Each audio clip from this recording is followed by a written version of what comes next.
podcast. This is the most amazing podcast in the entire world, or at least one of them.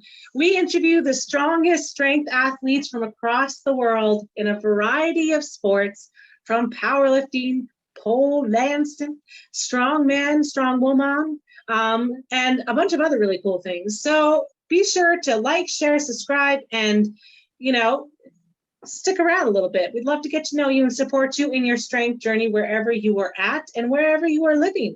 Maybe you are living far, far away in the Netherlands and all you have is some cement weights in a bar. Don't worry, we got you. We still got you.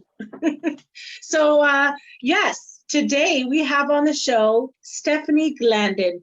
Don't get confused today because you know me, Stephanie, Fantastic the Dancer, aka Thick Stephanie. You can find me on YouTube and Facebook and Instagram. Holla at your girl. Be careful, man, when you slide in those DMs. You better be lifting weights. I have standards. Anyways, and my co-host, the lovely and amazing Hilda Siegel. She is Ottawa's top personal trainer. One of them just got that award. She's an amazing referee for powerlifting. She's a powerlifter. She does the pole fitness, and I am getting her to drop that ass and twerk. I am adding the artistry pieces. She's fighting me on it because she's all about that insane gorilla monkey grip. That's what I told her. She got so mad. I was like, you look like a gorilla on that pole, because she jumps on it and your grip is so strong. And I'm like, let go, relax, loosen up. And she's like, hey, yeah. And then she's just on it. And then we have Stephanie Glandon, who's all up in the aerial fitness aspect. So today's theme, our monthly theme, is all about summer, okay? It's summer, midsummer, finally, thank the Lord, we're out of a pandemic, and it's all about getting back in shape, staying fit, staying thick, staying healthy, and being realistic, okay? We've all been through something. We've all seen things, done things, experience things. Let's be realistic about our fitness. So that's what it's all about today. So Steph's going to share her journey and her story and give us some tips. Steph, tell us about why you're so fabulous. We already know, but they don't know. So tell them. Thank you. So I don't know how to answer that question. I'm just me. I say that. But one of the things I absolutely hate when people say to me is, oh my God, you're so lucky. Luck did not get me here. Hard work got me here. Dedication got me here. So I guess I'm so awesome because of hard work. Work. Rihanna's like, yes, girl. There's not enough snaps. I'm telling you, there's never enough snaps. There's just not enough in this world. Why? I don't understand why in none of the editing apps I use, there's no built-in snaps. Someone who's a software editor is obviously not cool enough. They need to be around people who snap, okay? We gotta get with the cool kids. So, Hilda, take it away, my friend. We know that you're awesomeness, and also they don't even know where you are. Where do you live? Where do you teach? We haven't told them that yet. That question's for me. Yes. Yes. So I currently live in Kemptville, Ontario, and I was teaching. That's a coincidence, Hilda. You live in Kemptville, Ontario as well. I know. I was teaching at another studio here in Kemptville. It was a fitness studio for about 4 or 5 years. And the owner of that studio has decided recently that she wants to focus just on the fitness side of her classes and like the parties and the events that she does. And she didn't want to offer the aerials anymore. And I think it just kind of exploded bigger than she thought it would, because level 1s go on to level 2, and then they go on to level 3, and then you have new level 1s, and then they go on to level 2, and then new level 1s. And it's kind of a ripple effect. And then before you know it, you have tons and tons of people, and we just didn't have enough time slots in the schedule anymore to host all of the aerial classes and the pole classes. So she's decided that she doesn't want to offer that anymore. So currently teaching out of my house. I have 6 poles installed in my living room and dining room. My family loves it. We have no dining room table right now. And I am opening up my own studio at some point. Sunshine Aerial Fitness will be in Kemptville soon, in the future, near future, hopefully.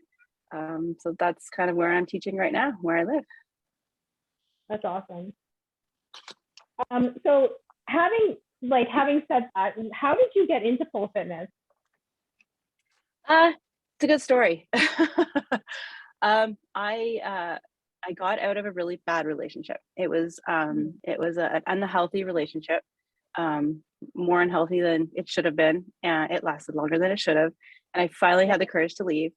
And I was at this trade show in Ottawa, and on the stage they had one of the studios in Ottawa had a big performance, and I saw the athleticism in those girls. I was like, oh my God, I have to learn how to do that. I was just, I was not in a good place mentally. I was not in a good place physically. I had very low self-esteem, very low confidence in myself. And seeing those women on stage being so confident, like strutting out there, like they're the shit. Oh, can I say that? I'm sorry. Yeah, I swear all the fucking time. Okay. She was my first guest and she dropped an F-bomb. And I was like, well, then I guess it is what it is. You know, you can't, it's all good. No, it's fine. It's fine. I mean, yeah, I didn't know. Sorry, I should have asked. Just don't say the word COVID because that's the only way you get monetized. Those dang keywords. Otherwise, swear away. Apparently, profanity is acceptable nowadays. Just don't use certain words. I was her first podcast host, and I have a bad mouth, so I was quite a bit. Yeah, she broke it in for everyone else. Yeah. So actually on the topic about, who I said the words, stigmas. Okay. So stigma associated with pole fitness. So Hilda's always I always tell her to drop it like it's hot and pop that ass and twerk and move it out. Cause I did burlesque and I'm a choreographer, and she's like, Stephanie, I don't feel comfortable with that. And I'm like, you listen, Linda. Anyway, so I'm always bugging her about that. But yes, her and I've talked about like body autonomy and, the stigma about those art forms and about, because you obviously have to wear very tight clothing, and lycra to move around safely. But, there's a stigma around, what you wear when you're doing aerial arts or pole fitness, pole arts, and just doing a period as a woman, and how, hey, you're not a stripper, are you being a stripper? And how dare you as a mother do these things? And I'm like, yeah, by the way, pole came from wrestlers and strong male athletes back then, but that's not here nor there. But anyways, there's been a shift though. And some people think on one hand, it's empowering women, like this Muslim women doing it fully clothed, and they feel really powerful and happy and feel like they have control over their body autonomy and sexuality. And then there's obviously the other side where people are like, no, this is why everyone's becoming a hoe. And this is why marriages are breaking down and why kids are starting to twerk because they've seen their mom twerk on a pole. And there was this video of this girl who was like spinning on a pole and her toddler ran up to her. I'm like, that's just dumb. Like, there's a reason why I don't do my weightlifting around my kids. I do it when they're in bed because I know they would be the kid that would go under my bum mid squat and then put me in perilous danger. Anyway, this kid came up and she was doing a spin kick and her kid went like flying. She yeeted her kid with the foot.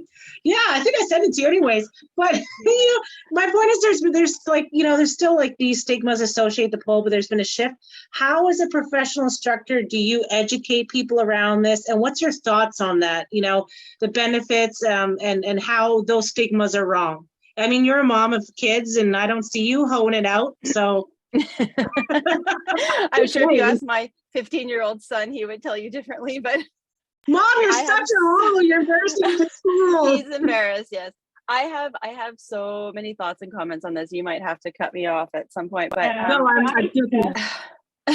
So we're never going to get rid of the stigma, and that is okay. It is okay that pole, that exotic dancers do pole, and it's okay. It is a perfectly legal profession in Canada.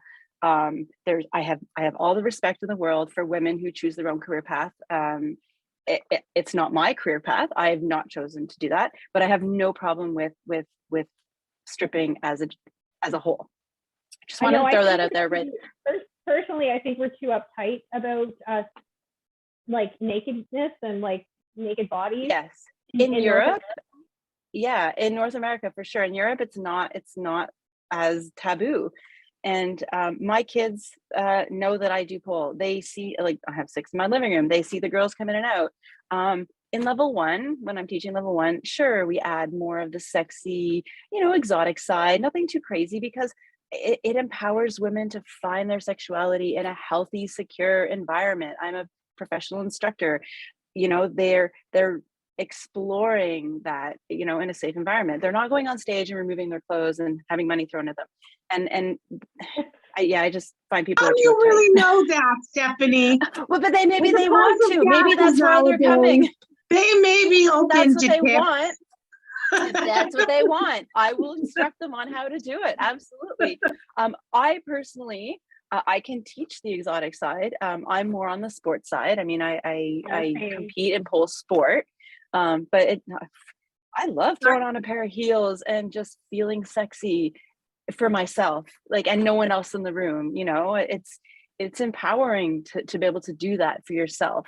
And my relationship I was in before, the unhealthy one I mentioned, I would never have been allowed to take a pole class. Like, it would have been unheard of, and it would have been like, why do you want to do that? Why do you know? Anyway, that's a whole other story. I just thought of something really funny. Like, if women do feel empowered by having money thrown at them, you should have like a wad of Monopoly money, because I'm pretty sure like you can find it at thrift stores, and like, you know, kids' toy money, like tokens, like arcade tokens, and just throw that shit at them. Oh my gosh, you know, it'd be so hilarious. Oh, I just came up with something. You can buy the guns. You put the money in, so and you good. can. Have you seen Snoop Dogg? He did a performance with the pole dancers. I know a couple of the girls who actually performed in, I think it was in Toronto, and they had guns, and you put the money in it and you shoot it and the money comes like flying out. It's super cool. I think I need to have one of those now. The reward system, you know how teachers, when you're a kid, they give you stars? The reward system for people learning like new pole tricks could be like, you throw this Monopoly money and you have like a little like trinkets thing by your front desk where they pay and register or whatever, and it's like fish bowls full of like little trinkets, and you'd be like, you know, they can use their Monopoly money towards it. I swear to God, if I went to class, because I'm such a big kid, and in there was like, I don't know, maybe one bowl has condoms, one has like, the next one has like, you know, cheap jewelry, because I'm a 13-year-old apparently. The next one has snacks in it. I'm telling you, you need to do it. Reward progress for your students. Reward it. Oh, that's funny. Yep. But that goes into the next subject of part 2. What I was saying before that was, you know, like, we're first focused on women, but we have a lot of male listeners, and so we have male athletes that we're bringing on. We have male apparel collection line, and I have a lot of male followers, and so, you know, I try not to be too like gender biased or too like, you know, all men are dicks, you know what I mean? Like, you know, right? Like, we're trying to be really inclusive in strength sports, and there's more and more men doing pole and even belly dance. So, so speaking to the men in the room now, and I'm not, and women too, like I said, I'm not trying to be all gender specific here, but, you know, as a competitor and a coach, can you speak to the raw strength that is involved in sport? Because I always tell people, like, man, try some pole dancing and you will be able to win a grip sport. Like, you'll be underestimated all the time. Like, everyone's like, Stephanie, your cardio's so good. I'm like, that's because I had to dance. I should go into grip sports then. Just teasing. What's that? Should. Oh, I said I should go into grip sports then. I support this. Yeah, Stephanie went on to mute. Oh, okay. No, go ahead, Stephanie. So, yeah, oh my gosh, pole sport and pole art, all pole fitness, who are we kidding? All aerials, like aerials includes lyra and trapeze and silks, and there's so much, there's so many different new ones coming up. There's rope now, and they all require so much strength. Again, not from the beginning. Like, when you start, you're starting at square one, and you're building the strength. But they require strength. They require stamina, flexibility, like stabilization, balance, spatial awareness. Like, it's just like the mobility part of it, and grace, and just being able to spin and not get dizzy. And again, you build that up. But there's so much involved, and it's really, really a head to toe sport. I'm not even kidding. I have used muscles in my head I didn't know I had. I've used muscles in my toes I didn't know I had, and it's really head to toe. And it's just a wonderful workout, whether you're doing the exotic or the sport side of it, and it's for everyone. I mean, I've taught all genders. I've taught all ages, all sizes. It's very cross domain. Intersectional is the key word nowadays. Intersectional. Cool kids word. So, like, I personally think when I see a big, beautiful, bodacious woman or man like doing ballet or like doing aerials, it's just magnetic. Like it's so beautiful. And I mean, I love the classic circus artists, and trapeze and all that stuff. Like, because that's the disciplines I've worked in and taught in, and I love, a good Cirque du Soleil show. But, when they're always gorgeous, it's kind of like meh. So I love seeing, I know, but it's true though. It's like, yeah, your Yeah, I plastic agree. guy with ripped abs. I'm like, yeah, I've been there. Especially when there's like 20 of them jumping on and off the trampolines and flipping. I'm like, cool. And the tricks are cool, but it's like, okay. But when you see diverse people on there, it's just so beautiful. And it's, I find that way more empowering than just a standard, well, of course we expect that from you. Look at yourself. Put those man, muscular titties away. I mean, cover up for God's sake with those abs. I have a funny story about a time I judged somebody on their looks and their ability. And I think this situation was the situation that taught me to not be judgmental of myself and other people. Is this at Nationals, the one we did? No. This is a different one. I was teaching just a fitness class at one of I worked for the federal government, and I was teaching at one of the gyms there. And this guy came in, and he wasn't Canadian, didn't speak a lot of English, quite overweight. And he was wearing jeans and a shirt, and he came into my fitness class wearing jeans. And I was like, he just didn't look like he belonged. Like, let's just put it that way. And I was like, oh my gosh, like, maybe he just can't afford to buy workout clothes. I don't know. Anyway. And as the workout went on, I was like impressed. I was like, oh my God, this guy's got cardio. He's got strength. He didn't look like he should.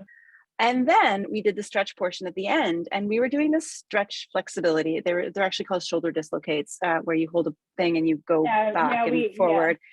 And I explained what we were going to do, and I showed the move, and I looked over, and he didn't look like he was doing it right. And I was like, oh, the poor guy, his shoulders. And when I came over, I realized he had actually taken his hands, and he had gone the whole way around with his hands together. I think it was coming from the back forward, and he was like this. And he had the most flexible shoulders. He was incredibly flexible, incredibly strong. And I was just like, I am never judging anybody again. Like, that was my bad. So my question for you is, how has Pole empowered you and your students? I really feel like, for me, it has helped give me confidence. It has helped give me courage to do things I never thought I would do. I love being right. It's my favorite thing in the world. And I love when someone comes to me and they're like, oh, I'll never do that. And then I see them do that, like 8 weeks in or whatever, 16 weeks in, and be like, see, I told you you'd be able to do it. Like, I love that. And then I love seeing that they're proud of themselves and they have this sense of accomplishment. And just, it's immensely empowering to suddenly be able to hold up your entire body weight. Like, that's huge. Like, most people can't do that.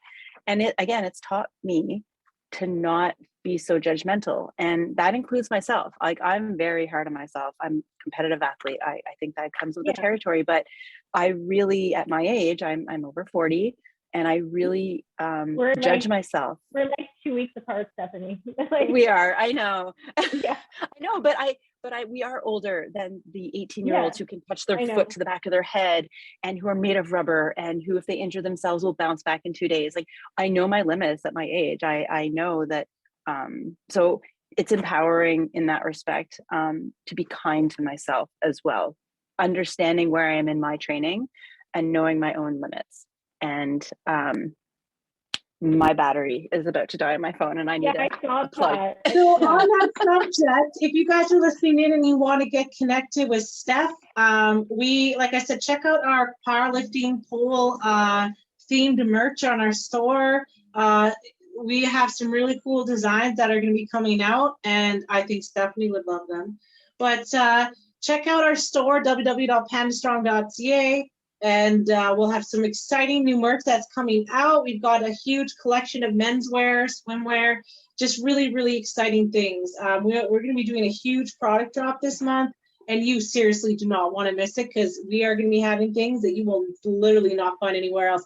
I know, I've looked, I've creeped, I've stalked, I've Googled at all ridiculous hours of the night, and I have not found anything. It's fabulous. So make sure you stay tuned for our next product drop. You can subscribe to our store. If you follow Hilda or any one of our sponsored elite athletes, you get 15% off your first order. But check out Join our Panda Club, because you get a mug and you also get discounts on your orders. And if you want to become one of our brand ambassadors and get a lifetime discount on a merch and some other really amazing benefits, do it. Apply today on our site, www.pandastrong.ca.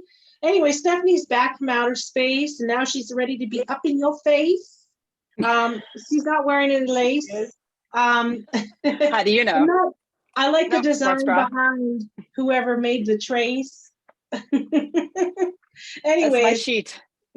today we're on a race for time. So I love it. It's fabulous. If you guys want banners for your home gyms, or like you're like Stephanie, you just install 5 poles in your living room and you do not ask your kids for Who consent. doesn't have 5 poles in their living room, Stephanie?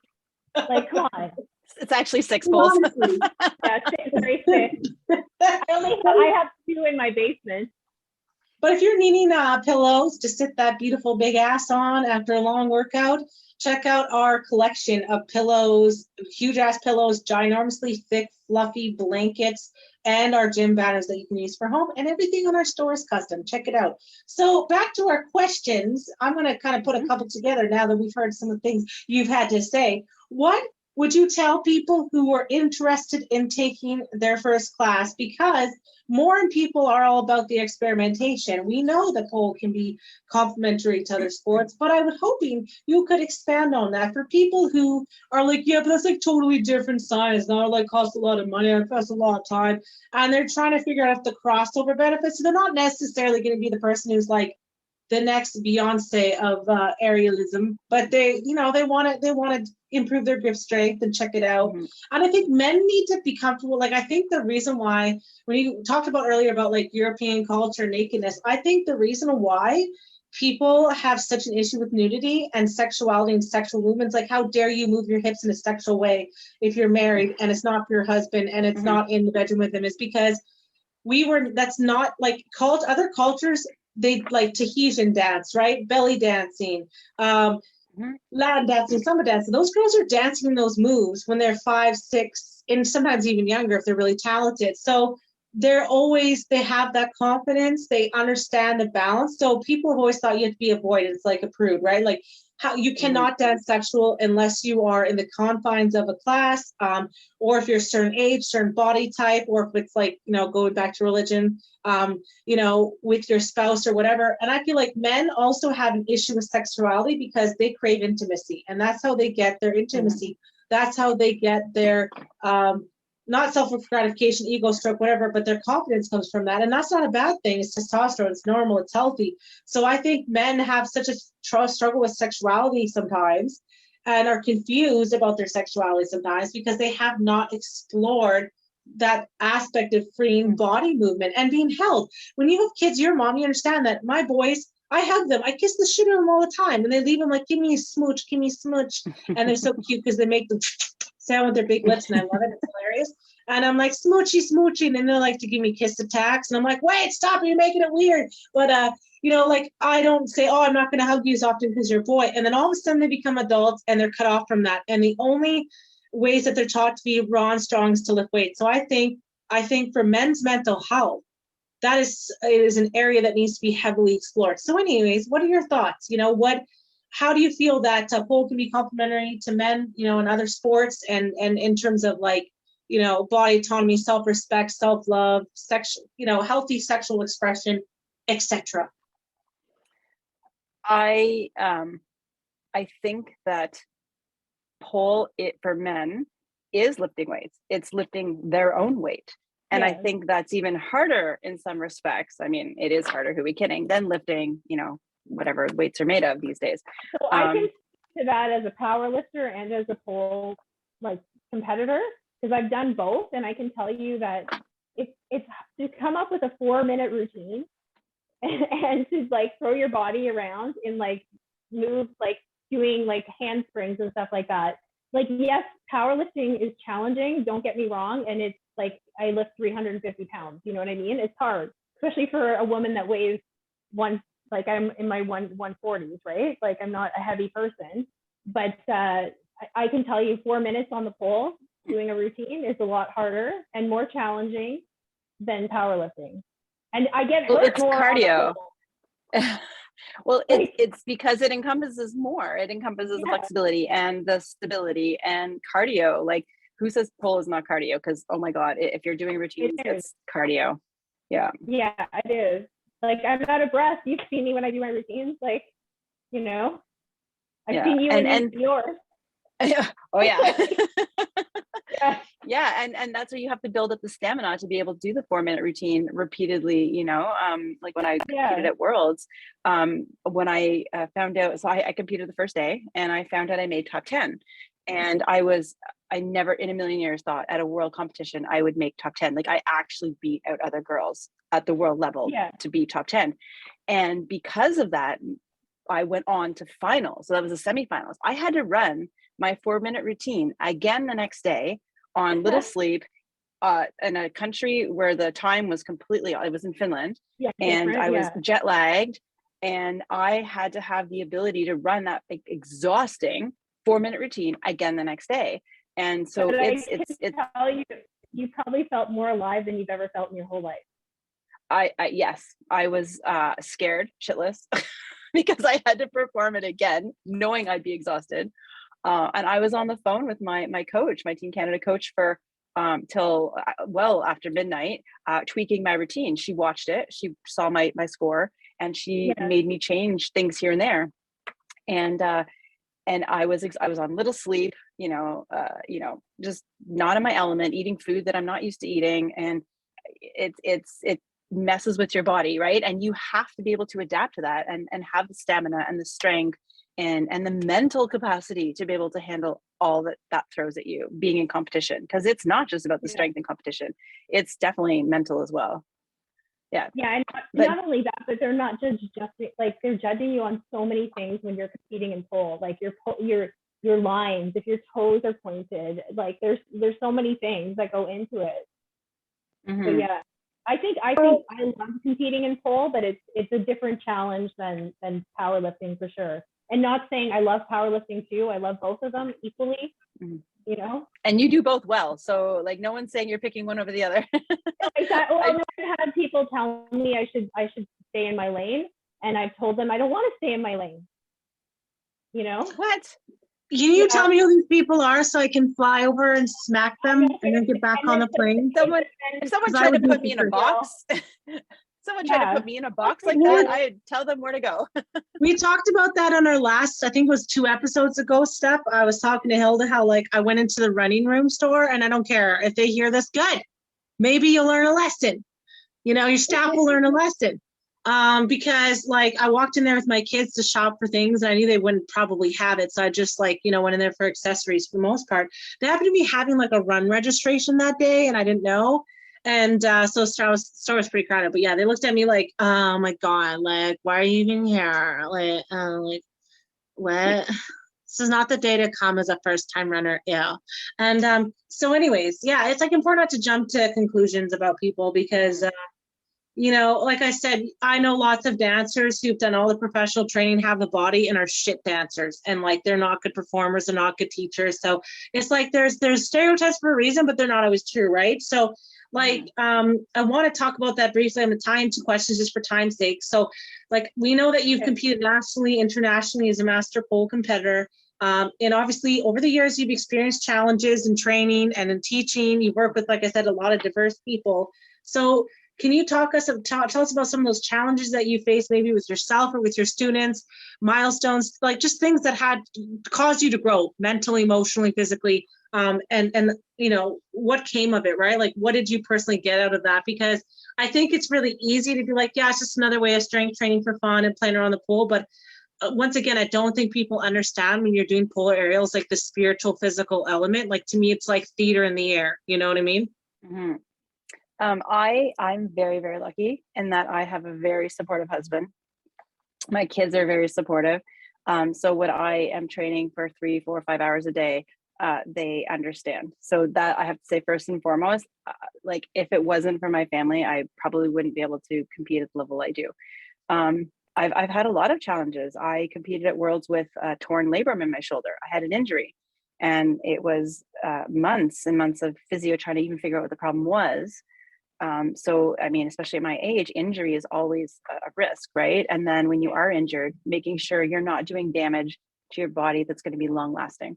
And that was my concern, is if I do compete, am I gonna ruin something and that not have mobility in my shoulder for the rest of my life?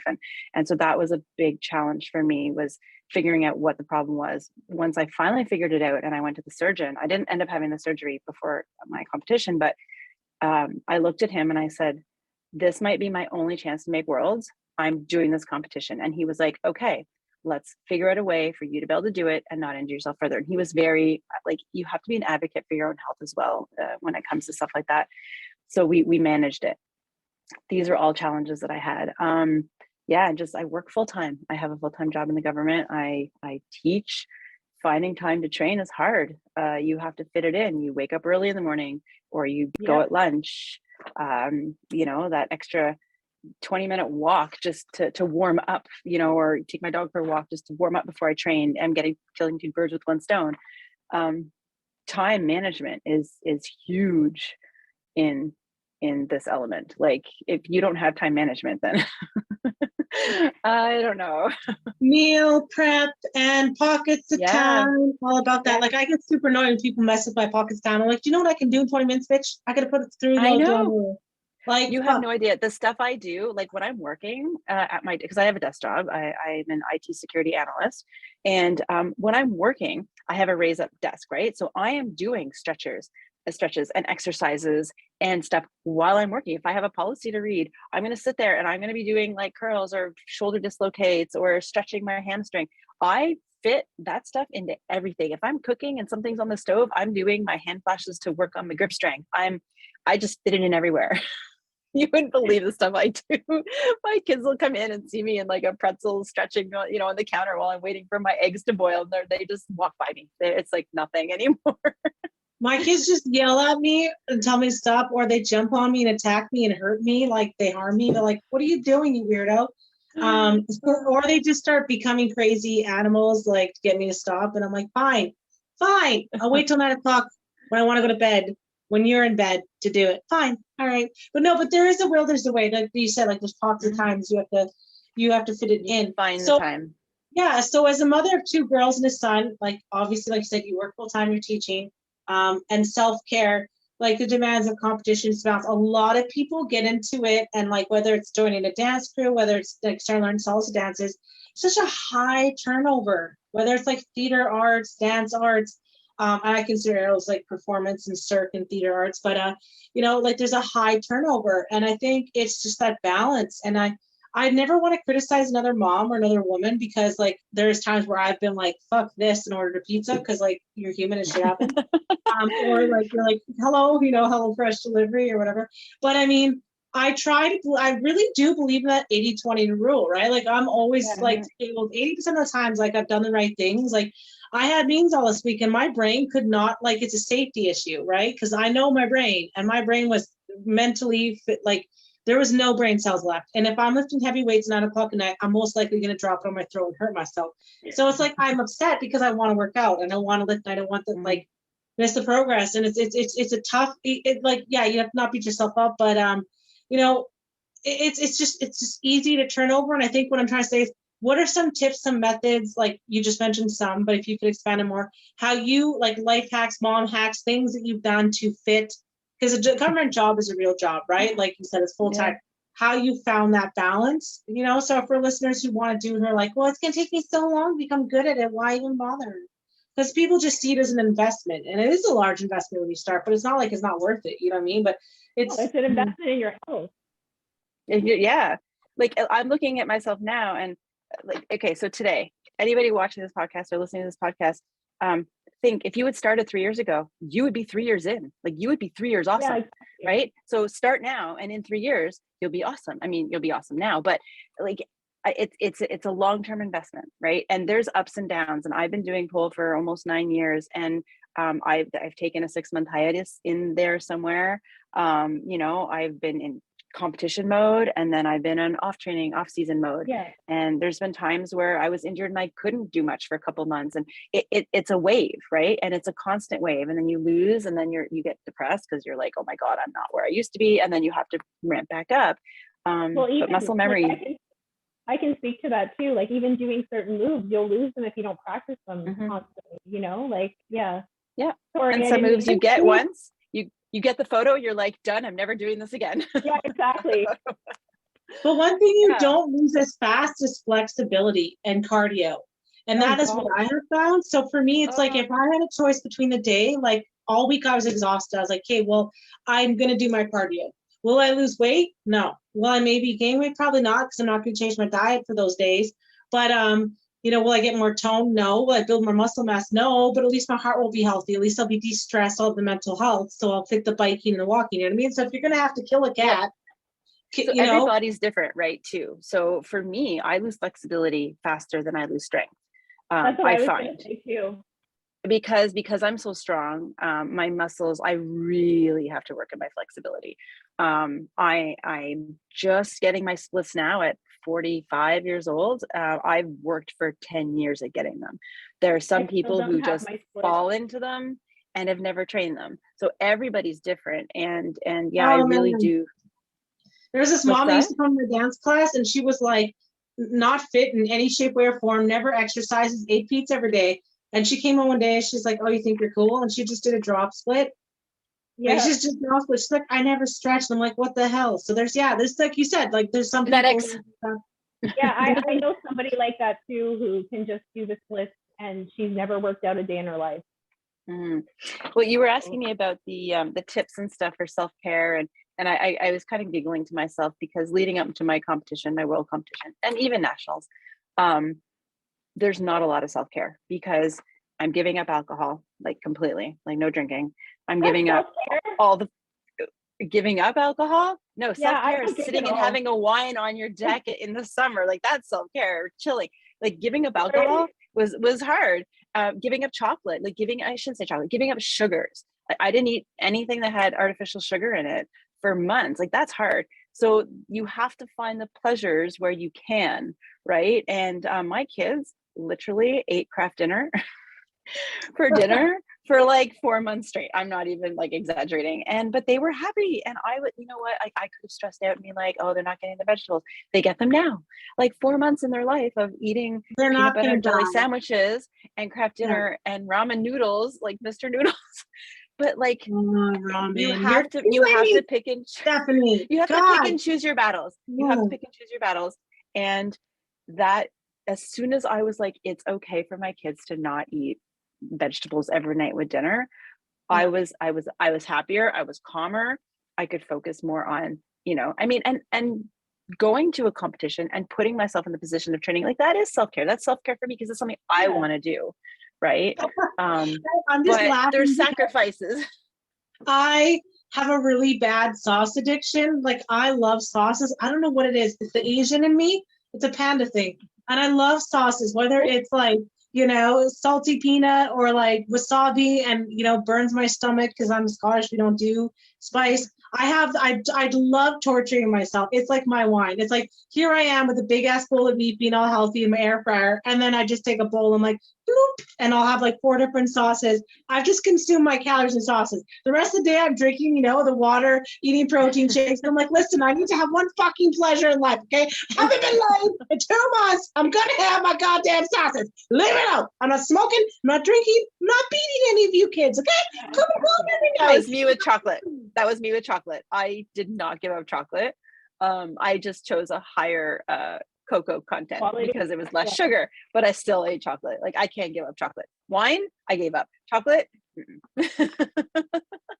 Yes, you're saying as a mom, like, realistic. Like, I bought my kid tons of protein shakes, and he was like obsessively drinking them for a while. And then same with me. Now he just eats noodles, man. Like, just noodles with salt. And I'm like, dude, you're just eating carbs. There's nothing in that. You're just eating freezies, noodles, and sandwiches all day. But you know what? Like, he's fine. You know what I mean? Like you said, you can't. we put far too much pressure on ourselves. And that's because, like I said, we're overexposed to social media and books and learning. It's like ignorance is bliss, right? So it's like we know too much. And like we have to understand that like the human body and flesh, it's almost like we're trying to put this computer AI system into ourselves and demand perfection. And we're still a human. Do you know what I mean? Like we still have flesh. It operates as such. And you're not a robot. Stop trying to be perfect. You know, something's got to give. You know what I mean? Mm-hmm. Yeah, I my kids were so excited to get to drink like shakes, like my protein shakes, because mommy was drinking them and it's super cool. And yeah, it's expensive in protein powder for my, you know, kids, but I would only give them a little bit. But yeah, and they enjoyed that. Like, and you know, just buy them a bottle of multivitamin and make sure they take that every day. Like there's you have to take the stick out of your ass and you have to choose your battles. And that's what I did. And that's what got me through. I thought we were and a voting supportive for husband. Autonomy and sexual expression. Maybe some people like the stick stuff. Some people like it.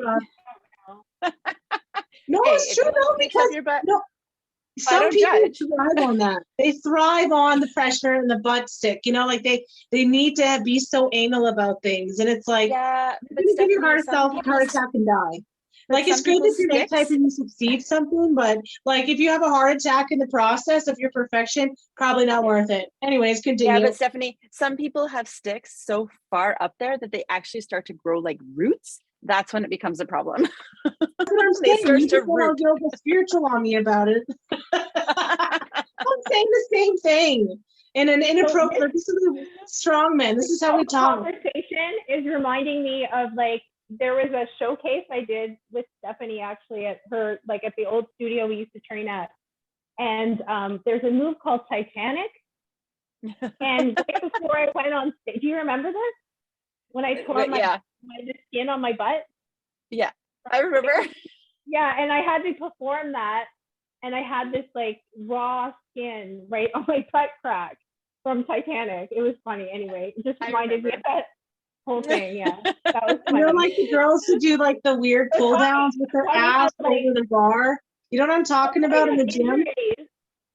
Like there's so many weird pull injuries that you get. Like it's crazy. Yeah. You get the bruises in between your legs from holding your body weight up while you're sitting or laying back. Oh, I've had many people stare funny at my husband when we're in public because I'm covered in bruises. Yeah, and I mean, who are we kidding? He's like a big pussycat, but like people don't. And I've had doctors pull me aside and ask me if everything's okay at home because of the bruises. Yeah. But I mean, like that's different, you know. Most people don't get the bruises I get. No, but it's true though. Like I walk around with bruises and paint on me because I'm a mom, stay-at-home mom with toddlers. You get paint and all kinds of crayons and weird things in your clothes, and you're just like, all right then.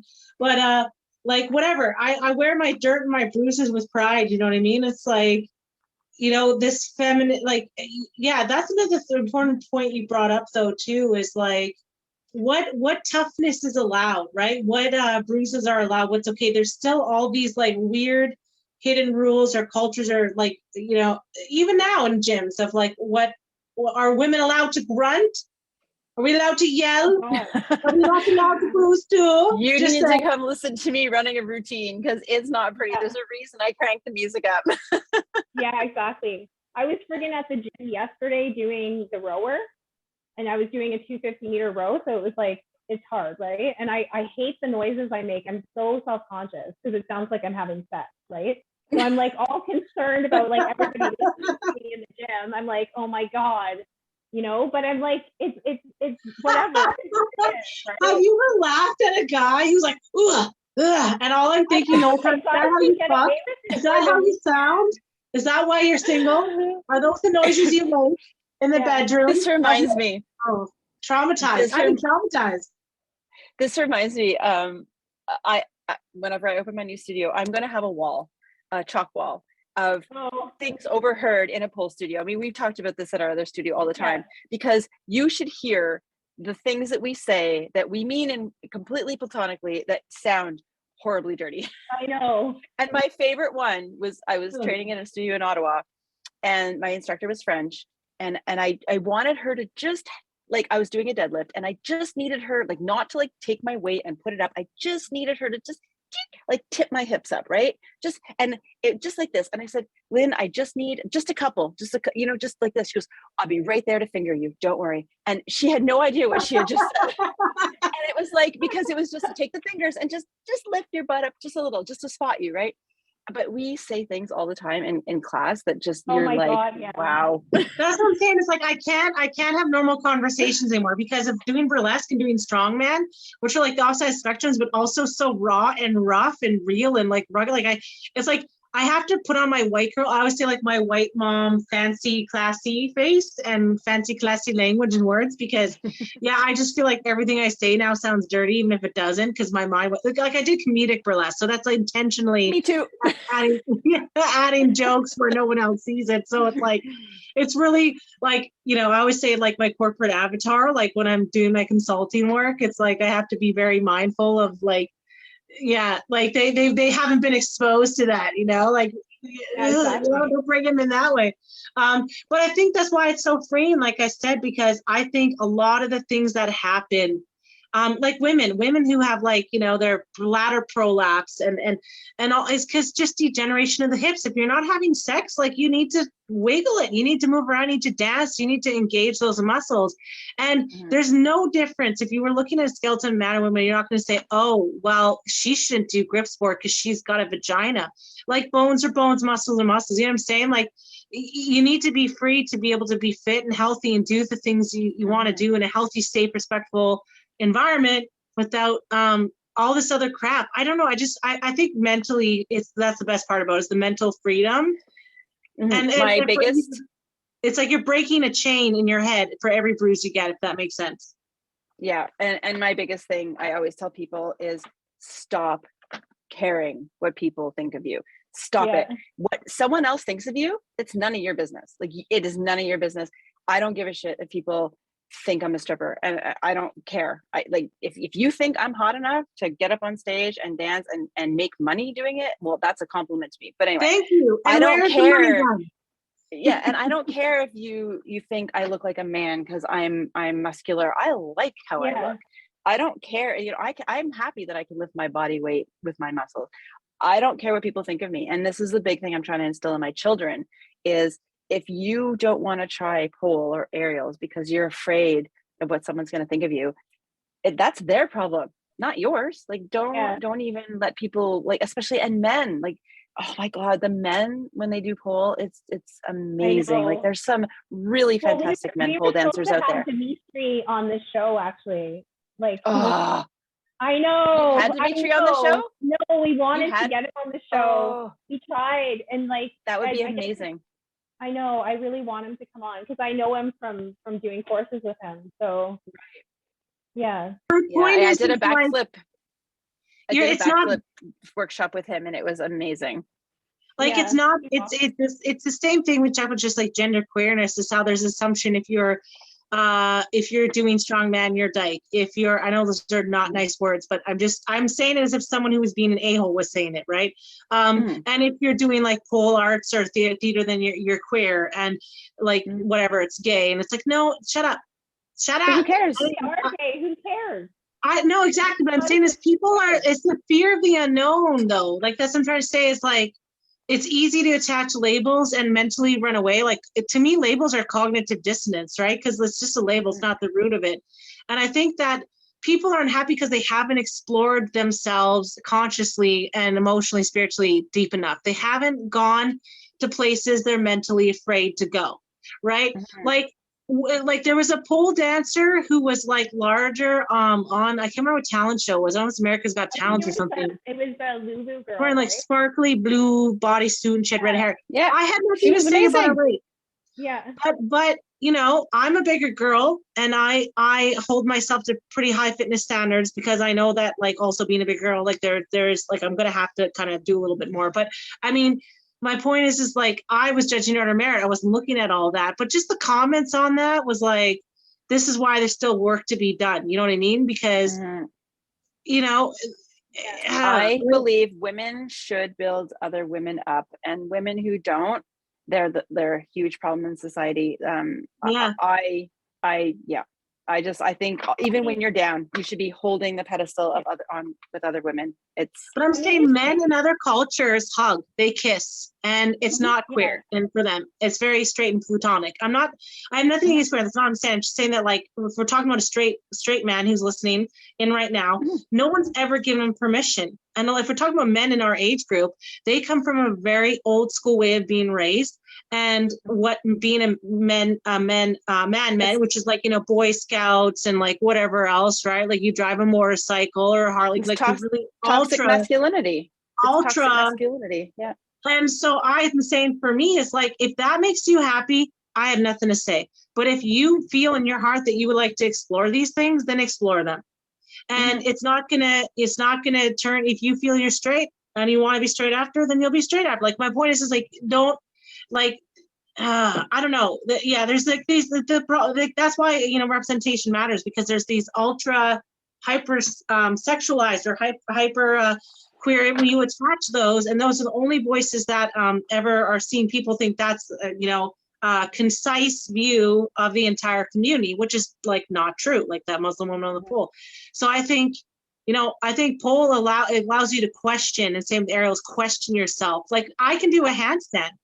Like, I can do a cartwheel in the back. Like, I'm 300 pounds, I'm like, you know what I mean? And the clothes that fit would be for someone who's 200 pounds. So like, I have a lot of muscle mass. I'm heavy, but I have flexibility and I can move, so it's like, you don't even know what your body's capable of until you test it. And I think that's exactly. And people are afraid. People are so afraid. Yeah. Don't live in fear. Be fearful and cold. You fall on your head. Don't do it. Something you said reminded me. My husband was at a work function, and my husband's military.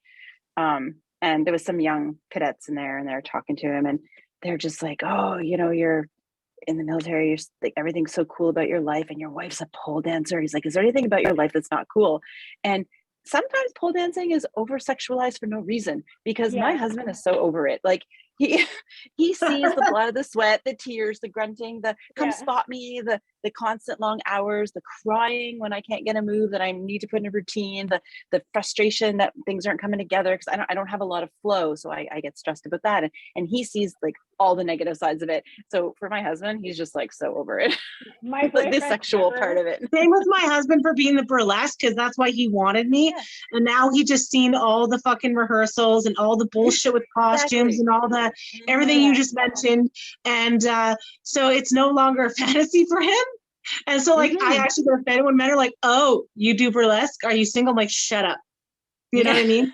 Because you can handle me. That's one piece of the 95% of torture and stress and hard work and micromanaging every little hand flick and whatever. So yes, I totally get it. It's like, once you're in there, you'll see it's different. Just walk through the door. It's the same thing with Latin dancing. I'm like, why do you think it's going to make you gay? If you're even half decent at Latin dancing, do you know how many women would want to dance with you all night? Do you know how many dates you would have?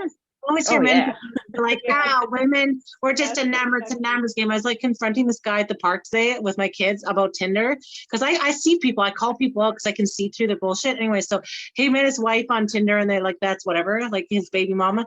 And he was like, and I was calling, and I totally called out and somehow predicted like all of the ways he flirted with her online. And I like made fun of it. And I was like, listen, it's not a numbers game. Put in fucking effort. Let me tell you, okay? We appreciate that shit. You know what I mean? If you're married and you learn how to dance and you start coming home and like twirling around your wife and dipping her, oh my Lord, let me tell you, she be all up on the man, riding that pole all night long. Dancing and stuff like that. I think it's so sexy. Yeah. I'm trying to convince my husband to do doubles acro with me, because I love it. Anything like and that. I love it. And he will in private, like, like if we're camping in the middle of nowhere in our home, we'll do some stuff. But we were just in Costa Rica recently, and there's this beautiful waterfall, and I'm like, I want to do starfish on you. And it's just where I'm standing on his knees, one foot's behind his neck, and I'm leaning out. I actually was so jealous of that picture. And that was beautiful. He was so embarrassed because there was people around watching, and of course I had to get someone to take the photo. And I managed to convince him, but like he doesn't understand that these little things like make him so sexy to me, that he can hold my body weight and base me, and he's strong enough to do it, but he's too shy to do it. By the way, those work really well for sexual positions. And if I was him and some other guy looked at me like, what, you jealous of my big dick energy? Or I would literally just say big dick energy. As a man, I would just say that one sentence and say nothing else as he walks away. And I look and just be like, big dick energy. Because it's so true though. Like honestly, it's like you think your wife, when you're sitting there on a pole floating around, and she's gonna be like, ow, oh my God, disgusting, stop it. No. And if she did, fine, dump her ass. Let me tell you, there'll be girls sliding your DMs, jumping on that. You know what I mean? Like I've seen guys do stuff where I'm like, I'd jump on it. You know what I mean? I'd get on it. You know what I mean? So it's like, it's so manly, it's so sexy. It is. Kate, I'm not even joking you. This is the power of it. I seen a guy I haven't seen in 8 years. I looked like shit. I was leaving the grocery store and I had all my groceries in my hand and I was doing the strong woman thing, like trying to carry all of it instead of taking a cart like a normal person. And we all do that. And I looked like shit. It was the end of the day. And I didn't have my glasses on, so I didn't recognize him. I hadn't seen him in a long time. And I forgot that this is a man I danced with, was the best dance of my life, which if a good dance is like a good fuck. Like I'm telling you, if you dance with a Latin dancer who can dance well, you won't know the difference. You will gasm in ways you didn't know you could. But anyways, he was amazing. And I fantasized him in my 20s, so I totally wanted to get with him. But I didn't remember his name and I hadn't seen him. I think I danced with him once and he recognized me. And then at first I was like, why is that guy look familiar? He started talking to me and I'm like, fuck. But like 8 years later, danced with him once, he still had powers over me. So, you know, like, don't underestimate. It makes your dick bigger, okay? Your metaphorical spiritual dick. All of us ladies can attest to, we need more of that in our life, okay? A big tool is great, but if you don't know how to handle it, it's not a tool. Yes. We need more men pole dancers. Oh my God, do we ever? Please. It's so hot. It's so hot. Stephanie, you need to do a promo. The first case, I have a business idea. Strong. Like, you know what I mean? It's like you can get moves way like crazy quick, you know? Listen, Steph, I have an idea for you. The first 10 men that sign up for Steph's pole classes, I will give you a $40 gift card to Panastrong Apparel on the condition though that we video it. Yes. Yeah. I need to see some clips. I need to see some evidence. Just for my own selfish satisfaction, pleasure. But we support this and I challenge you. Actually, I'm going to one-up it. Okay. So also, if any of you guys do your classes and you make a little video, you need to make a little fitness challenge, a little pole challenge. You need to make some stuff, and I'm going to share that. If any of you guys do it, any male dancers, I'll also give another $40 Panastrong gift card. Quote me on it, write it down, tie my hands to it. I'm serious. I want to see some men dropping that ass and swinging up in the air. I do. They'll be doing flag. Before they know it. Most men can crank a flag out with even if they're not super fit because they just have more muscle mass, right? And they've never tried it. Their body is stronger, right? Like their center of balance is upper body more. So men have a great center of balance. Oh my gosh. I know. They do. Yeah. It's not fair. I know. Yeah, I hate when I see couples, like fit couples, doing great stuff together. I'm like, I'm jealous. I want to do that. Come here and lift me down. I can't train with my boyfriend, and I can't he will never do pole, and like. I hate you for that April Fool's joke to this day because I legitimately got excited about it for you. I forgot about that. Oh, and when you said just kidding, I was so mad. Can I tell her? What happened? So Jordan's gonna be pissed, but I don't care. So I took Jordan's face. He won't listen. It's fine. He won't know. He doesn't listen. So I took Jordan's face and I put him on pole dancers and sent it to Stephanie and to other people and said, look, Jordan's taking up pole fitness. That's awesome. And I was so mad. I'm like, you're so lucky. Yeah. I'm so jelly. I used to date a lot of fit bodybuilders and we used to do that stuff in the park. And like, I was like, can we get married and let's do this for the rest of our lives? Yeah. Honestly, I always said to my man, I was like, listen, when we go, if we ever ditch, I'm going to, what is it? It's a thing that men say, like up dick you when you go for a bigger dick. But I meant it more in the sense of like fitness and acrobatics. Like he will carry me over thresholds. More mountains and valleys than ever been seen before, you know? Yeah.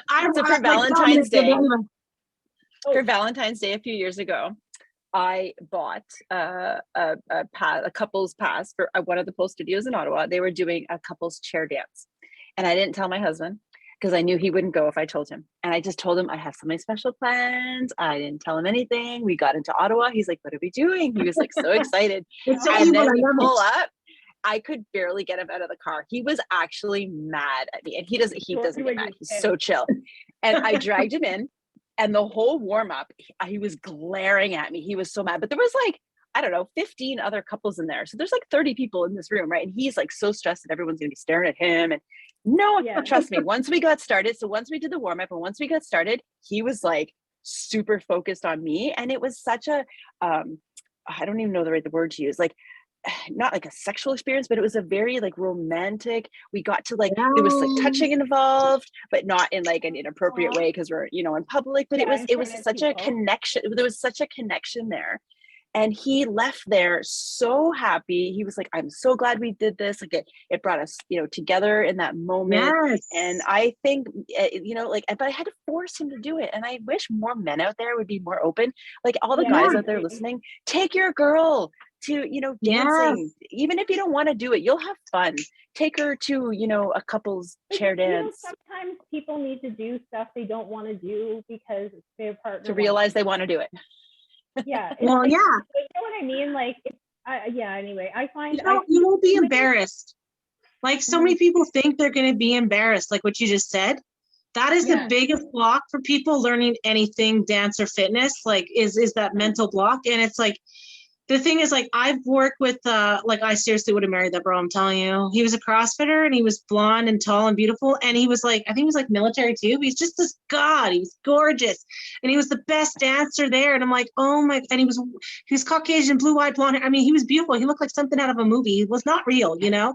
I still think I had just a really good wet dream once. I'm just kidding. Anyways, you know, he was amazing. And so it's like that made him, like you said, more masculine and sexy. And the more outrageous he got, the more he threw us girls around, the more he took that, like the more there was girls just, you know, in line for him. And like back in the 50s, like men knew how to dance, and they knew, and like that's a lost art form, and it wasn't queer. And that's what, I don't know where men get that from. There was a big shift there, because I'm like, for hundreds of years, the more you could dance, the more manly you were considered. So it's like you just said, it's like you always say, oh, my wife won't dance sexy for me, that's why I go to strip bars. I'm like, why don't you pay for her to go for some pole dancing lessons then? Why don't you go and do a lap dance? Like that's an excuse. Like if you want intimacy with your partner, I don't know, read a book, learn some cool ass chakra positions, and do some flippity with her in the bed. And she might be like, what the fuck are you doing at first? But if you get good at it, I'm sure she'll be thankful. So like own the suck, because then there's the ultimate suck after. I don't know if I should have said that. That's very R-rated what I just said, but I'm just saying, you know, like, you know, the embarrassment comes with everything, okay? Yes, but like, even if you're not good at it, it's the intent that counts. Like if my husband were to like, you know, do a little sexy dance for me, like who cares if he's no, you know, Channing Tatum? It's the thought that counts. I'd be like, oh, hello, you know, but he's so embarrassed and shy, and you know what I mean? Like men just an episode of Friends throw where that out the window.